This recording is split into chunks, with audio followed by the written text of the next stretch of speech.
Social media पर नजर आने वाली वीडियोस में ड्रोन क्रैश के मलबे के पास बहुत से अफराद नजर आ रहे हैं। धमाके की आवाज़ सुनकर बाज़ अफराद अपने घरों से बाहर निकलकर ये देखने की कोशिश करते हैं कि एक्चुअली हुआ क्या है, लेकिन एज अ सिविलियन ये करना बहुत खतरनाक हो सकता है। हमने सिविल डिफेंस मुजफ्फराबाद के असिस्टेंट डायरेक्टर नवीद उल हसन बुखारी से बात की, जिन्होंने हमें कुछ अहम टिप्स बताई जो सिविलियंस को जंगी सूरत हाल में महफूज और जिम्मेदार रहने में मदद कर सकती हैं।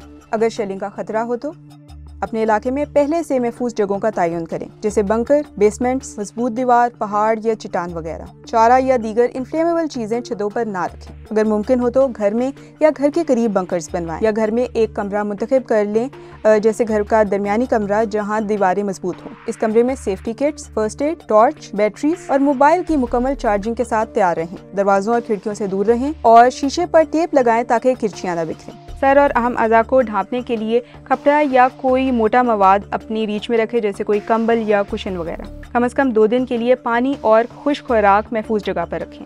न्यूक्लियर या केमिकल अटैक के खदशे की सूरत में दरवाजे और खिड़कियों को सील करें ताकि ताबकारी के असरात से बच सकें। घरों में आग बुझाने का आला जरूर मौजूद हो ताकि आग लगने या शॉर्ट सर्किट से बचा जा सके। अगर शेलिंग शुरू हो जाए, खिड़कियों और दरवाजों से फौरन दूर हट जाएं। अगर कहीं धमाका हो जाए तो शॉक वेव से बचने के लिए सर के गिर्द बाजुओं का हसार बना लें और टांगों को पेट की तरफ मोड़कर पेट और सीने को महफूज बनाएं। अगर आपके इलाके में गैस पाइपलाइन है तो किसी नुकसान की सूरत में वहां से फौरन दूर हो जाएं। अगर आप खुली जगह या सड़क पर हो तो साइन बोर्ड, बिजली के खंभे या कमजोर स्ट्रक्चर से दूर हट जाएं। पेट के बल लेट जाएं और बाजुओं से सर का तहफ़्फ़ुज़ करें। अगर आप गाड़ी में हैं तो बाहर निकलें और गाड़ी से दूर हट जाएं।